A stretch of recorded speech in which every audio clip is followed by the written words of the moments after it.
Lunedì 29 giugno, Santi Pietro e Paolo Apostoli.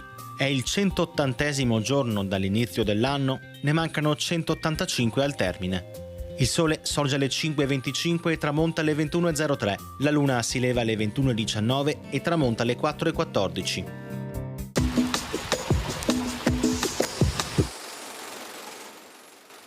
A Belluno, verso le ore 5 del mattino, si fa sentire una fortissima scossa di terremoto che dura circa 15 secondi.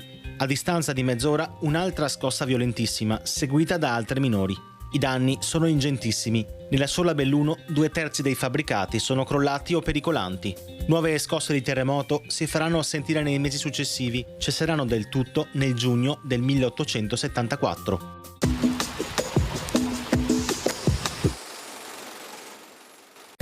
Le previsioni per domani. Al mattino cielo sereno o poco nuvoloso. Nel pomeriggio tendenza ad aumento della nuvolosità cumuliforme su zone montane, pedemontane e localmente sulle zone interne della pianura.